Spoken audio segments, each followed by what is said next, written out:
Ambassador Valeth stood alone in the great hall of the Korath Dominion, his four eyes scanning the faces of the High Council members who sat above him on their floating platforms.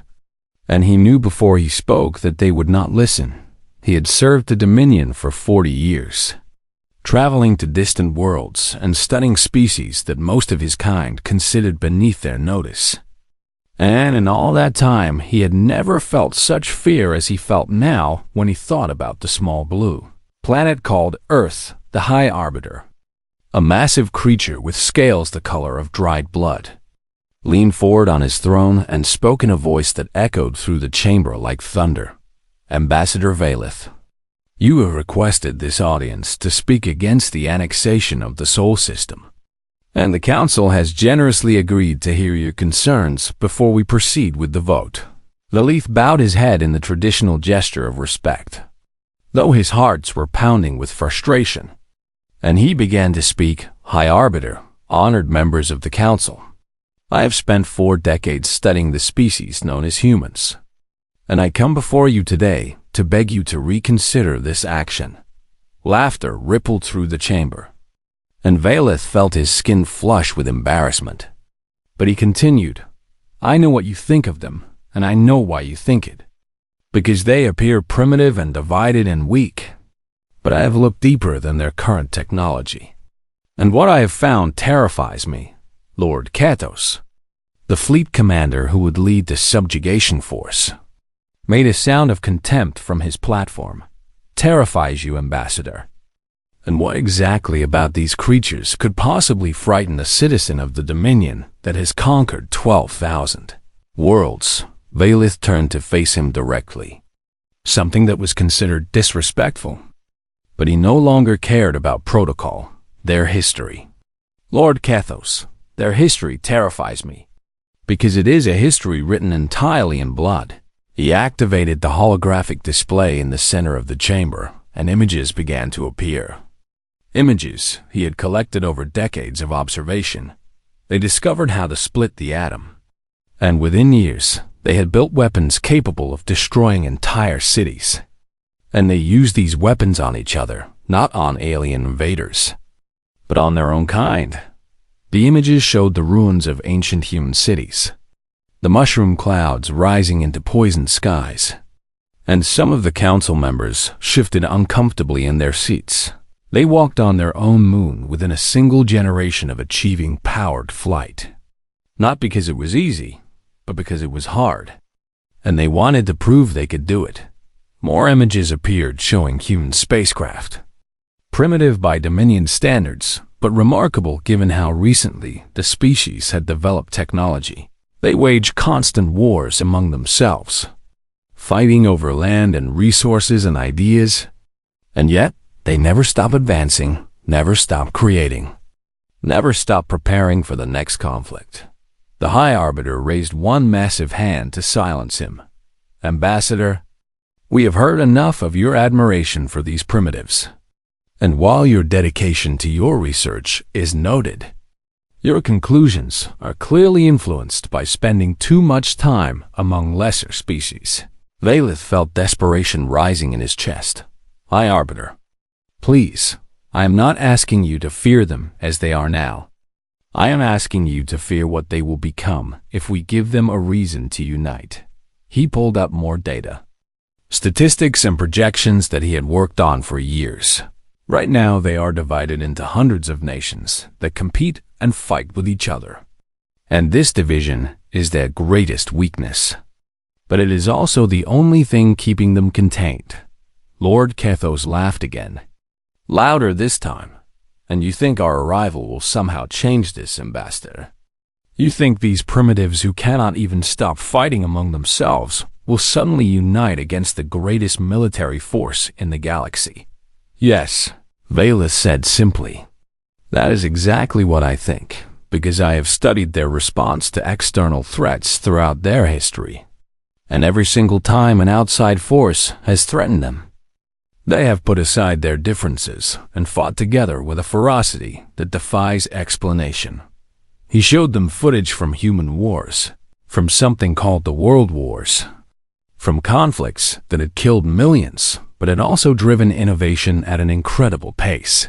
They built weapons of unimaginable destruction in just a few years when they felt threatened. They sent millions of their own young to die in battles that gained them nothing but the knowledge that they could win. They sacrificed everything for victory. The council members were growing impatient now, and Valeth could see that his time was running out. "Please," he said, abandoning all pretense of diplomatic composure. "I am begging you to listen to me, because if we attack Earth, we will not be conquering a primitive species. We will be waking something that should be allowed to sleep." The High Arbiter stood, his massive form blocking out the light from the chamber's great windows. "Ambassador Valeth, your concerns have been noted and will be entered into the official record. But the Council has already made its decision, and the Sol system will be annexed for its mineral wealth as planned." Valeth felt his last hope crumbling away. "And what of the humans?" he asked, his voice barely above a whisper.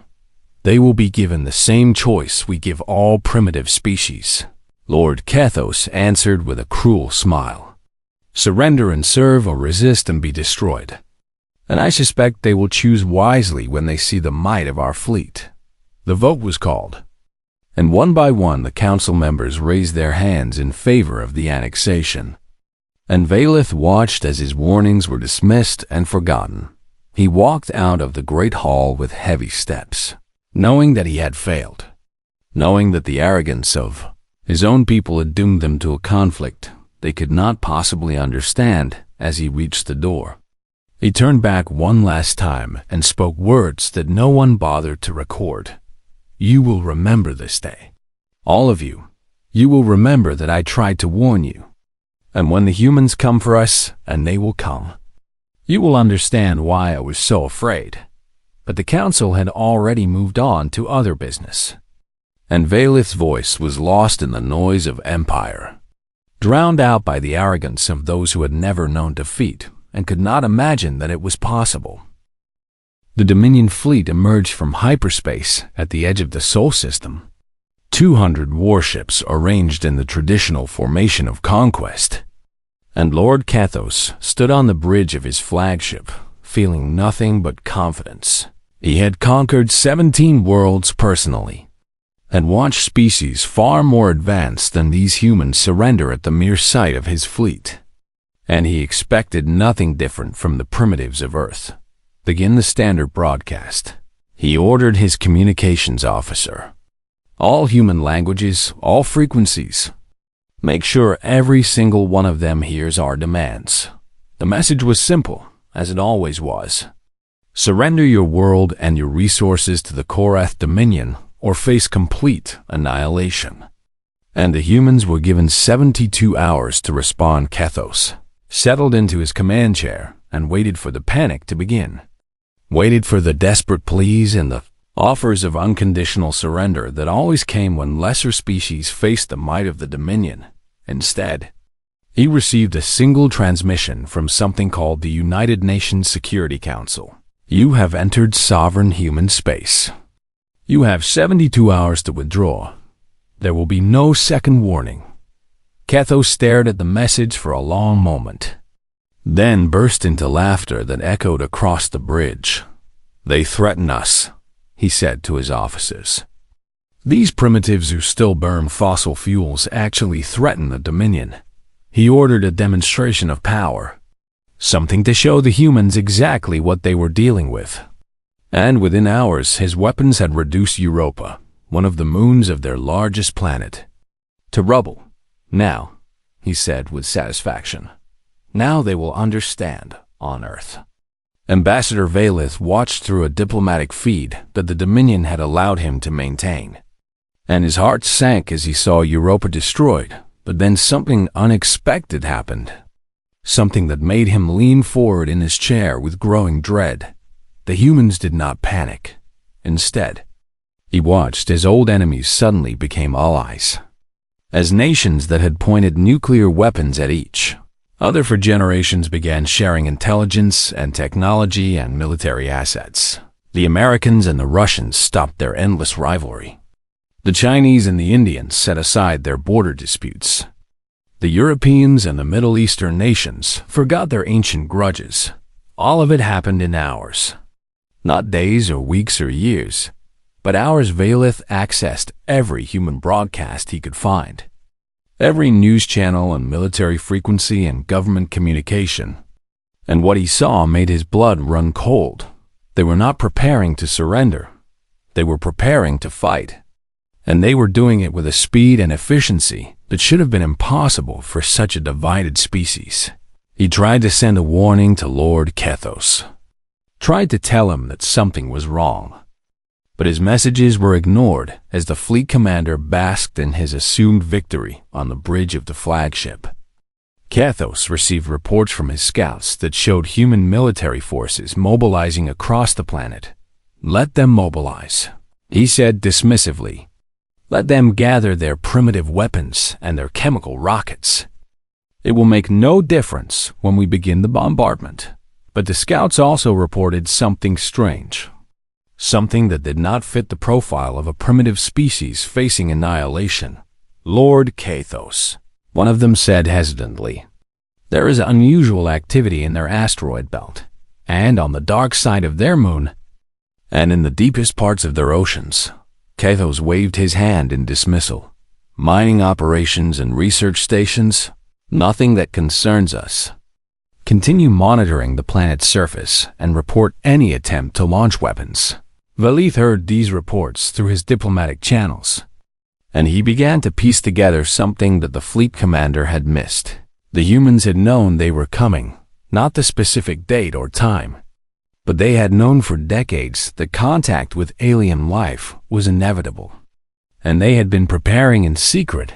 He found fragments of information in old human documents, references to something called Project Blue Book, to crashed vessels that had been recovered and studied, to long-range observations of Dominion scout ships that the humans had never acknowledged detecting. They had been watching and learning and building. Valith tried one more time to contact Kethos, putting everything he had learned into a single desperate message. Lord Kethos, you must listen to me. The humans are not what they appear to be.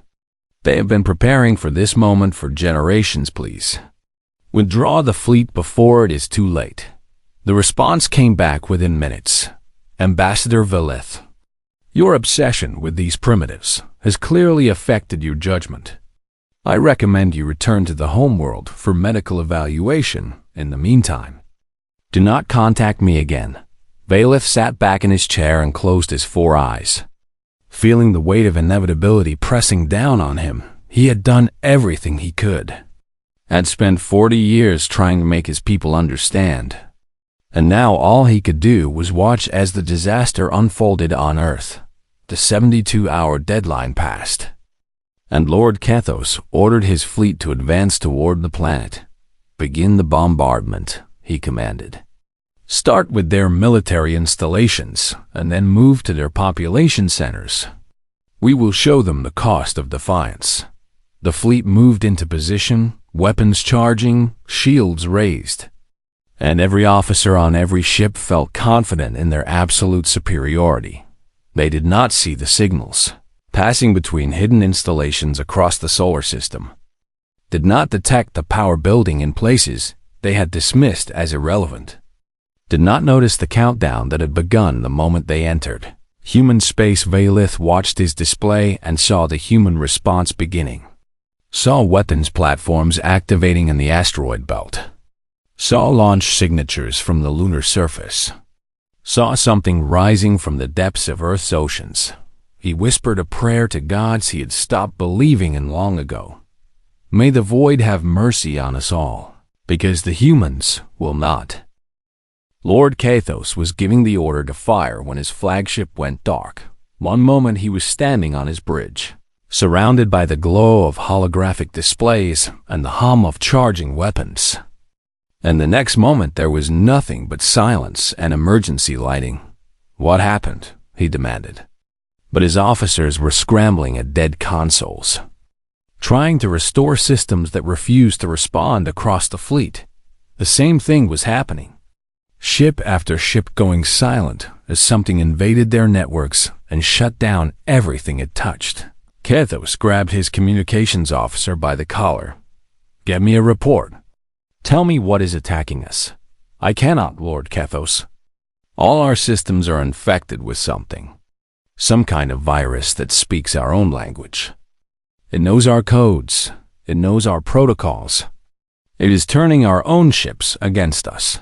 Half the Dominion fleet went dark in the first 10 minutes. Their weapons disabled, their engines offline. Their shields collapsed, and they drifted helplessly in the void while the humans prepared their next move. The virus had been decades in the making, built from fragments of Dominion technology that humans have recovered and studied in secret. And it knew every weakness, every backdoor, every flaw in systems that the Dominion had never bothered to update because they had never faced a threat that required it. Kathos managed to restore partial control of his flagship, but only by completely isolating it from the fleet network.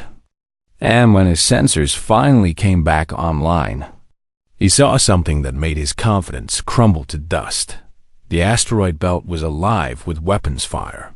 Platforms that had been disguised as mining operations were revealing their true nature, launching missiles and energy weapons at any Dominion ship that came within range. The dark side of Earth's moon, which scouts had dismissed as a minor research station, was now visible as a massive military installation.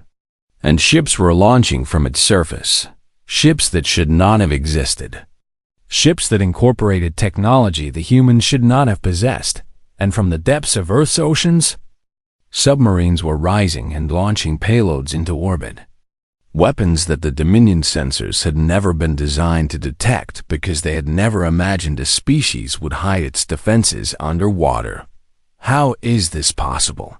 Kathos whispered as he watched his fleet being torn apart. Ambassador Valeth could have told him. Would have told him if anyone had listened for decades.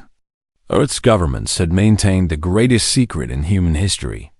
The knowledge that they were not alone in the universe and that the beings out there were not friendly. Every major nation had contributed to the secret defense program, setting aside their rivalries to prepare for the threat they knew was coming.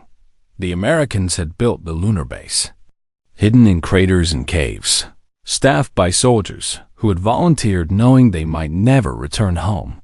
The Russians had designed a virus, their hackers working alongside captured Dominion technology to create something that could turn the enemy's own systems against them. The Chinese had constructed the asteroid platforms, disguising them as civilian operations while stockpiling weapons that combined human ingenuity with reverse-engineered alien technology. The Europeans had developed the submarine launch systems, hiding nuclear missiles and kinetic weapons in the darkest depths where no orbital scan could find them.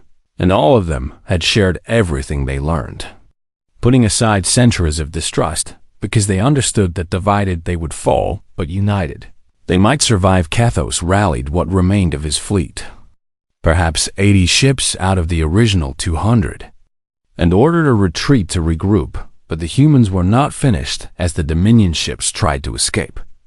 They found their path blocked by vessels that had been hiding behind Jupiter, using the gas giant's massive gravity well to mask their presence.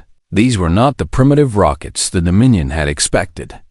These were warships built by a species that had been preparing for this exact moment, incorporating every piece of technology they had scavenged or stolen or reverse-engineered over 50 years of secret preparation. Kathos sent a desperate message to the homeworld, the first honest report he had ever transmitted. They were ready for us. They were waiting for us. The humans knew we were coming, and they have been building weapons in secret for decades. I need reinforcements. I need the full might of the Dominion. These are not primitives. These are predators. Valeth intercepted this message and felt no satisfaction, only sorrow. He had tried to warn them, had spent 40 years trying to make them understand. And now it was too late. The battle raged for 12 hours, And when it was over, Lord Cathos was dead, and only 23 Dominion ships remained, fleeing back toward the homeworld with the terrible news of what they had encountered on Earth. The humans celebrated their victory, but their leaders knew that this was only the beginning. They had won the first battle, but the Dominion would return with more ships, more weapons, more soldiers. And the secret that had protected Earth for so long was now exposed in a bunker deep beneath a mountain. The leaders of Earth's nations gathered to discuss their next move. They will come back, the American president said. And next time they will bring everything they have. Then we must be ready, the Chinese premier replied. We must take the fight to them before they can recover. The Russian president nodded in agreement. We have shown them that we can defend ourselves. Now we must show them that we can attack. We must make them fear us so much that they never dare threaten Earth again. And so the humans began planning not just for defense, but for war. A war that would shake the foundations of the galaxy and prove that the sleeping giant of Earth should never have been awakened. The war lasted 3 months by galactic standards, barely a skirmish in the long history of the Dominion, but by any other measure, it was the greatest catastrophe the Empire had ever faced. The High Council sent reinforcements as Lord Cathos had requested. 500 warships crewed by the finest soldiers the Dominion had produced, and they arrived at the Sol System expecting to crush a rebellion and avenge their fallen comrades. Instead, they found a trap. The humans had spent the weeks since the first battle preparing, not hiding in fear as the Council had assumed, but building and planning and waiting when the Dominion fleet emerged from hyperspace. They were immediately hit by the same virus that had crippled the first invasion, but this time it had evolved. This time it adapted to their countermeasures in real time, learning and changing faster than the Dominion technicians could respond. Half the reinforcement fleet was disabled before they could fire a single shot. The remaining ships fought back with everything they had. And they managed to destroy some of the human vessels, managed to land some of their weapons on the lunar base and the asteroid platforms. But for every human ship they destroyed, 3 more appeared from hiding places scattered across the solar system. And the humans learned from every engagement, adapted their tactics after every battle, found new ways to exploit Dominion weaknesses. The war spread beyond the Sol System. Human ships, built in secret and crewed by soldiers who had trained for decades, pushed outward into Dominion territory, striking at supply lines and communication relays and the colony worlds closest to Earth. And here the humans showed something that terrified the Dominion commanders even more than their weapons. They showed mercy when they captured Dominion colony worlds. They did not bomb them from orbit as the Dominion would have done. Instead, they landed ground forces and fought building by building, street by street, minimizing civilian casualties with a precision that seemed impossible. And then they did something truly unexpected. They freed the slave species that the Dominion had conquered over thousands of years.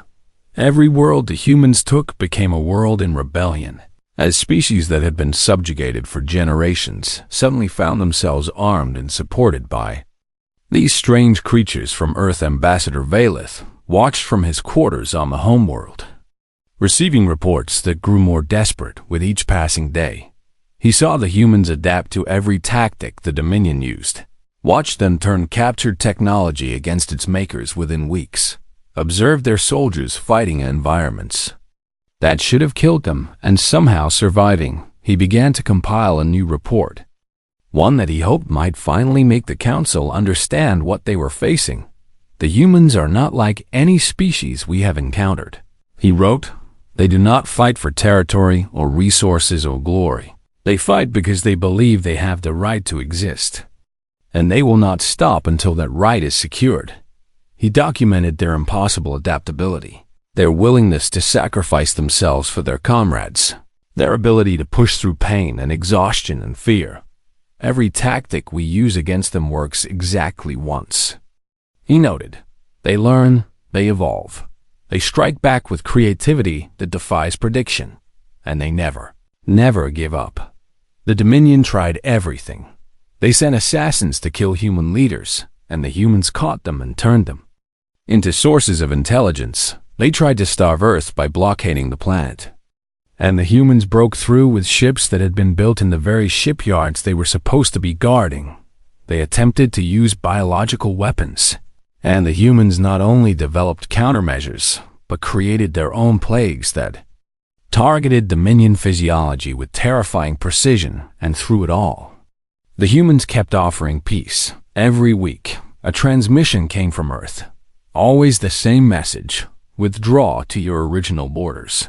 Return the species you have enslaved, and we will stop. We do not want your worlds. We just want to be left alone.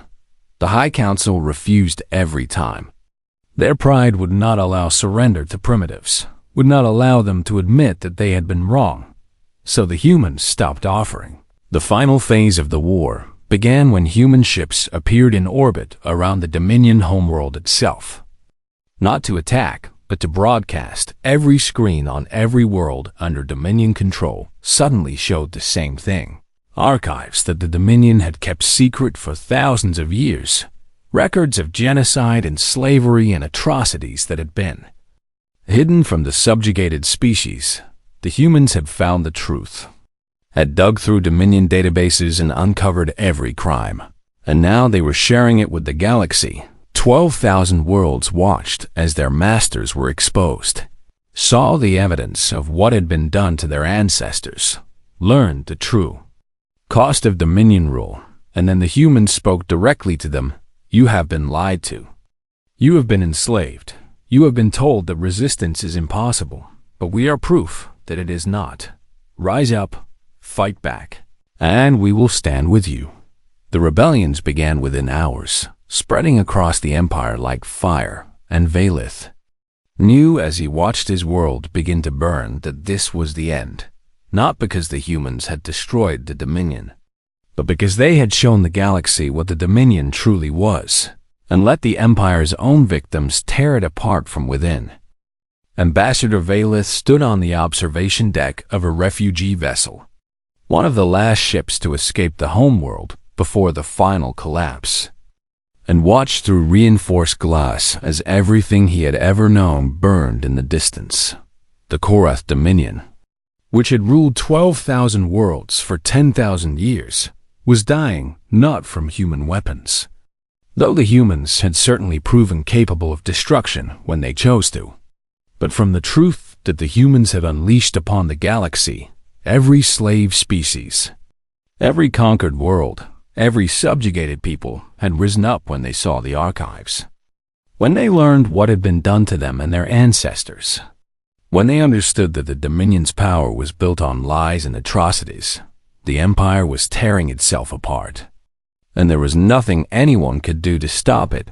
Valith felt a presence beside him and turned to find a human standing there, a female wearing the uniform of what the humans called a diplomat, watching the same flames with an expression he could not quite read. Ambassador Valith, she said, her voice carrying the strange soft sounds of human speech. I am Sarah Chun, representative of the United Earth Government. I was hoping we could talk. Valith turned back to the viewport, unable to look away from the destruction of his world. What is there to talk about? Your people have won. My people have lost. The story is over. The human moved closer, standing beside him at the glass. The story is never over. Ambassador, it just changes. And we have been reading your reports. The ones you sent to the High Council before the war. The ones where you tried to warn them about us. Valith felt a bitter laugh escape his throat. Much good those reports did. No one listened. No one ever listened. We listened, Sarah said quietly. We intercepted your transmissions decades ago, and we read every word you wrote about us. And we wondered about the alien who understood us better than his own people did. Valith finally turned to look at her, his four eyes meeting her too. You knew about me. We knew about you, and when we found you among the refugees, we made sure your ship was brought to safety, because we wanted to meet you. We wanted to thank you. Thank me, Lilith repeated, confused. Thank me for what? I failed to stop the war. I failed to save my people. I failed at everything. Sarah shook her head slowly.